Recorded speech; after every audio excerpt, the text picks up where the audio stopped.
Hello guys, स्वागत है आपका हमारे अपने यूट्यूब चैनल में। आज मैं आपको बताने वाला हूँ सैन कॉल कैफे मी और you knock on my door का एपिसोड नंबर 49। तो चलिए शुरू करते हैं। लास्ट एपिसोड में मैंने बताया था कि एला को अपनी ज़िंदगी से बाहर करने के बाद सिरकान बहुत ज़्यादा सोचता है उसके बारे में, और फिर एट द लास्ट पेरेल जो है वो एंगिन को सुबह सुबह उसके घर लेने आई थी। अब आगे जब पेरेल एंगिन को लेने आती है तब वह देखती है कि एंगिन का पैर बिल्कुल ठीक हो चुका है। तो फिर वो पूछती है इसके पैर के बारे में, तो एंगिन बोलता है कि मैंने आज सुबह डॉक्टर से बात की तो उन्होंने कहा कि मेरा पैर अब ठीक हो गया और अब मुझे ऐसे ही ठीक से चल सकता हूँ मैं अब। और उसी समय वहाँ पर सेरीन भी आ जाती है टैक्सी से।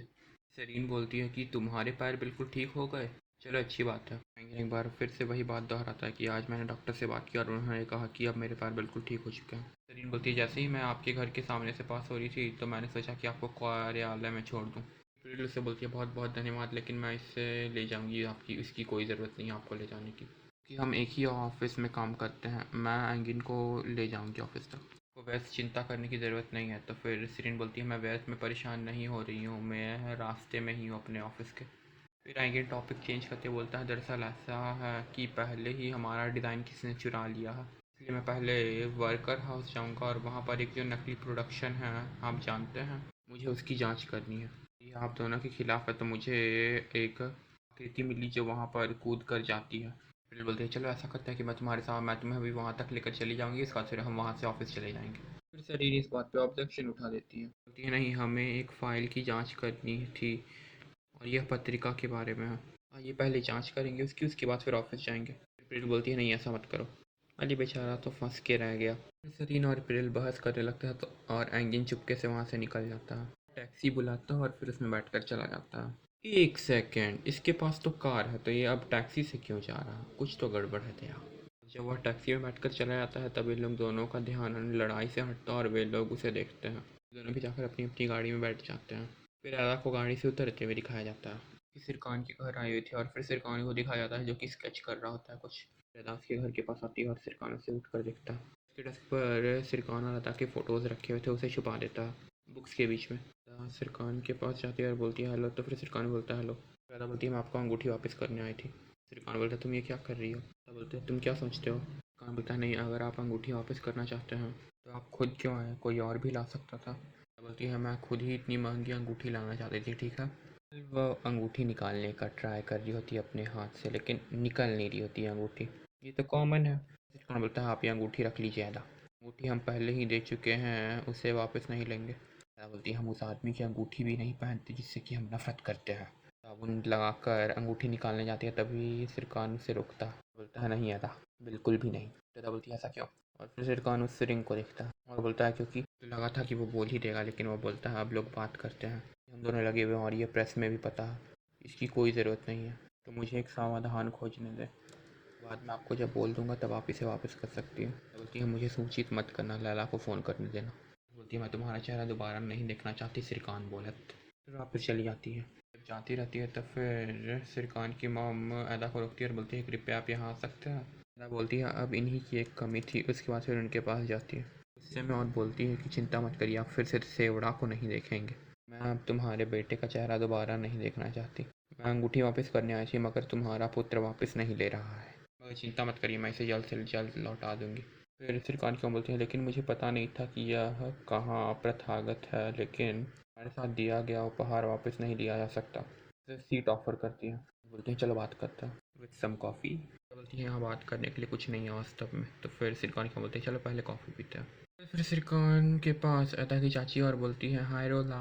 फिर अदा की चाची बोलती है मैं आपसे वही सवाल करने आई हूँ। सिरकान बोलता है क्या अदा ने आपसे कुछ कहा। तो फिर अदा की चाची बोलती है अदा को कुछ हुआ, के साथ कुछ ऐसा हुआ जो पहले दिन आपसे मिली, और कल रात तो भी मुझे लगता है कि वह नमक काली मिर्च थी। और ऐसिर खान को यहाँ पर कुछ समझ में नहीं आ रहा था कि वह क्या कहना चाह रही हैं। पहले उसे पता तो था लेकिन अनजान बन रहा था बच्चा। तो फिर वो बोलता है कि आप बैठ सकते हैं, हम बैठ कर बातें करते हैं। तो फिर अदा की चाची बोलती है मैं नहीं बैठूंगी, बस कुछ बात करनी है तुमसे। सिरकान बोलता है हाँ ठीक है। बोलता है चलो कॉफ़ी पीते हैं प्लीज़। सिरकान की को दिखाया जाता है, वह बोल रही होती है अदा को एक रिश्ते में भले ही वह एक व्यावसायिक संबंध हो, सबसे महत्वपूर्ण बात है। फिर अदा की चाची और सिरकान को दिखाया जाता है और वो बोलती हैं रेस्पेक्ट, आप अदा पर चिल्ला नहीं सकते। वेल यहाँ पर भी शायद मिक्स डायलॉग बोला जाएगा तो थोड़ा मैनेज कर लेना भाई, खास करके आप उस पर चोरी का आरोप नहीं लगा सकते। अदा की चाची बोलती है असली अपराधी सिरकान फिर श्रीकांत क्यों बोलती हैं श्रीकांत क्योंकि वह पुरुष किसी महिला पर नहीं चिल्ला सकता। आपके एक विशेष रिलेशन है। अदा की चाची श्रीकांत को बोलती है लेकिन मैंने सोचा यह अस्तित्व में नहीं था। आपने मुझसे वादा किया था कि आप अदा मिस्टर श्रीकांत को परेशान नहीं करेंगे। कहाँ गया आपका वादा? तो फिर अदा और श्रीकांत दोनों को दिखा जाता है और दोनों बोल रहे होते हैं मैंने अपने सही वादों को पूरा किया। इस घटना में फिर श्रीकांत को दिखाया जाता है, वो बोलता है इस घटना में केवल एक ही अपराधी था, अदा। और फिर अदादी को दिखाया जाता है जो कि श्रीकांत का नाम लेती है इस घटना के अपराधी के रूप में। बता सोचता हूँ तो आइफर हनीम को नहीं पता है कि अदा कहाँ है और आप कहाँ काम करना चाहते हैं। को दिखाया जाता है जो कि बोलती हैं श्रीकांत कभी नहीं मानते कि उन्होंने गलतियाँ की। श्रीकांत को दिखाया जाता है, वो बोलता है कि अदा कभी भी अपनी गलती नहीं मानती। अदा को दिखाया जाता है जो कि बोलती है कि श्रीकांत को अपनी गलती माननी होगी कि उसने गलती की, उससे आकर मुझसे माफ़ी मांगनी होगी। श्रीकांत भी यही डायलॉग बोलता है कि अदा को मुझसे आकर माफ़ी मांगनी चाहिए। श्रीकांत की मोम अदा को बोलती है अगर ऐसा है तो आप उससे दूर रहें। अदा की चाची श्रीकांत को बोलती है यह सगाई ख़त्म हो गई है, यहाँ तो रिश्ते ऐसे टूट रहे हैं जैसे पत्ते। श्रीकांत की मोम भी बोलती है अनुबंध समाप्त हो गया। और श्रीकांत को दिखाया जाता है जो कि एक साथ बोलते हैं कि मैं अपने पहले से ही यह मान चुका हूँ। की चाची उठती है और बोलती है वैसे भी आपका दिन शुभ हो, और फिर वहाँ से चली जाती है। बोलती है कि आदन हनीम कहाँ है, मेरे पास उनके लिए कुछ बोलना है उन्हें। फिर वह श्रीकांत की मोम के पास जाती है। अदा भी उनके पीछे जाता है। अदा की चाची श्रीकांत की मोम के पास आती है और उनके पीछे श्रीकांत भी होता है। उन्हें देखकर श्रीकांत क्या बोलती है मुझे लगता है कि तुम्हारी चाची घर पर छापा मारने आई थी। बोलती है यह क्या रिश्ता है, हम नहीं बसते श्रीमती आयदन। अगर हमें कभी इसे प्रिंट करना पड़े तो चिंता ना करें, दूसरी से हमारी आवाज़ें सुनेंगे, चलो अदा। और फिर बोलकर वहाँ से अदा को ले जाने लगती है। अदा अपनी चाची को बोलती है आपने कितना मस्त कहा। फिर अदा अपनी चाची के साथ जाने लगती है। खान की मामा और सिरकान एक जगह खड़े होकर उन्हें देखने लगता है। फिर फेरिट को दिखाया जाता है जो कि वह घर के सारे काम करके खाना डाइनिंग टेबल पर लगा रहा होता है। कितना प्यार करता है यार ये। तो बोलता है नाश्ता तैयार है। फिर सेलिन ड्रेस्ड होकर नीचे उतरती है एकदम। फिर फेरिट को गुड मॉर्निंग बोलती है। सेलिन बोलती है मैं आज सुबह ही कॉफ़ी पीने जा रही हूँ। फेरिट बोलता है क्या आज आप में कोई बदलाव आया है? फेरिट को बोलती है सेलिन की क्या परिवर्तन आया है? तो फिर फेरिट बोलता है मुझे नहीं पता था कि आप इतनी सुंदर है। तो फेरिट को धन्यवाद देती है। फेरिट भी वहाँ बैठ जाता है और फिर सेलिन भी बैठ जाती है। और फिर सेलिन बोलती है कि आप कॉफ़ी पास कर सकते हैं? तो फिर फेरिट बोलता है हाँ ज़रूर। फिर सेलिन पूछती है क्या हम आज दोपहर के खाने में इसे नाश्ते की भरपाई करेंगे? तो फिर फेरिट बोलता है ज़रूर ठीक है। फेरिट उससे पूछता है कि मैं एक बात पूछूं, कल बेल क्यों आई थी, क्या कोई समस्या है? फिर वह फेरिट को सारी बातें बताती है और फिर कॉफ़ी पीने लगती है। तभी फ़ोन बजता है और वह सेलिन का फ़ोन था और बिल का कॉल आ रहा था उसे। यहाँ पर कुछ गड़बड़ जैसा लग रहा है यार, एकदम थ्रिलर म्यूजिक बज रहा था। प्रीत बोलती है श्रीकांत के साथ किसी प्रासंगिकता पत्रिका के साथ है। बोलती है ठीक है धन्यवाद, वैसे कुछ नहीं बताएगा कि यहाँ क्या हुआ। फिर कॉल कट करती है और फिर सेलिन बोलती है कि सेलिन ने कहा कि वह ऑफिस आ रही है, मुझे पत्रिका की दुकान पर काम करना है। कुछ ऐसा कहा या कुछ और। फेरिट उस कान को बुलाओ, उसने किसी कोई व्यवस्था की है तो उसे तुरंत उस पत्रिका को रद्द करने दे। फिर फरीद बोलता है ठीक है मैं इसे संभाल लूँगा। फिर सलीन जल्दबाजी में घर से बाहर जाती है। फिर कान के फ्लावर हाउस मतलब अदा के फ्लावर हाउस में दिखाया जाता है जो कि वहाँ की सारी चीज़ों को पहले चेक कर रही होती है। और फिर वह बोलती है नोटरी से पहले हमने जिस स्थान का दौरा किया। फिर फीफी वहाँ पर रहती है तो फिर पूछती है प्लीज़ फीफी बताओ क्या यह चोर पकड़ा जाएगा ना? तो फिर फीफी बोलती है हाँ बेशक पकड़ा जाएगा, मैं अपने सारे काम को बहुत गंभीरता से लेती हूँ। अगर आपको उस आदमी को पकड़ना है जिसे मेरी दोस्त को चोट पहुँचाई है। सरीन भी वहाँ आती है। वे लोग लगकर चोर को ढूंढने लगते हैं। वे लोग लगे रहते हैं। तभी कान का फ़ोन बजता है। वो अपनी असिस्टेंट को बाहर जाने के लिए कहता है। वह फेरिट को कॉल उठाता है और उसे रिकॉर्डिंग मोड पर डाल देता है और फिर उससे बात करने लगता है। फिर बोलता है हेलो नमस्ते क्या चल रहा है फेरिट? बोलता है इस कॉन्ट्रैक्ट को लीक करने वाली मैगजीन कान सेरेन उसका पीछा कर रही थी। फिर कान बोलता है लगता है वह काफ़ी ज़्यादा नाराज़ है, क्या उसने उसे बोलते हुए राज़ी किया है? वह बोलता है कान प्लीज़ इस काम को थोड़ा गंभीरता से लें। बोलता है मुझे देखो क्या तुमने ठेका लीक कर दिया है? बोलता है मैं इसे कितनी बार बताऊं, क्या मैं मजाक के लिए इतना सौदा करता हूँ? बोलता है देखो मेरे मुझे किडनैप कर लिया गया और मेरे पास यही सिर्फ फ़ोटोज़ हैं, मैंने इसे आपके पास भेजा है और आप इसे ध्यान से सोचें। फिर सरी मतलब कि कान फेरिट को फंसाने का पूरा उपाय लगा चुका होता है। और फिर फेरिट बोलता है देखो मुझ पर कोई भी मामला नहीं आना चाहिए, खास करके सलीन के पास। फेरिट बोलता है ठीक है। और फिर कान बोलता है ठीक है नहीं आएगा सलीन के पास कोई मामला और फिर कॉल रख देता है। फिर कॉल रिकॉर्डिंग सुनता है जो कि उसने रिकॉर्ड की। फिर सिरकान के ऑफिस में दिखाया जाता है, फिर एंगिन के ऑफिस में दिखाया जाता है जो कि स्पिरिल उससे पूछती है कि आप सुबह सुबह क्यों भागे। एंगिन बोलता है ये तुम क्या बोल रही है, तो फिर प्रिल बोलती है मैं तुमसे कहती हूँ कि तुम सुबह क्यों भागे। एंगिन हंसते हुए बोलता है मैं भागा, मैं क्यों भागूंगा, मेरे पास दौड़ने के लिए कुछ भी नहीं है।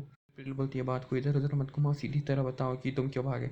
वो बोलता है देखो सिरकान आ गया, तो फिर वो प्रिल बोलती है अच्छा सिरकान, और फिर सिरकान के आने से सारी बातें रुक जाती हैं। फिर सिरकान अपने ऑफिस में आके सारे स्टाफ्स पर गुस्सा निकालने लगता है, सारे स्टाफ्स को खरी खोटी सुनाने लगता है। उफ यार बेकार बेचारे स्टाफ्स।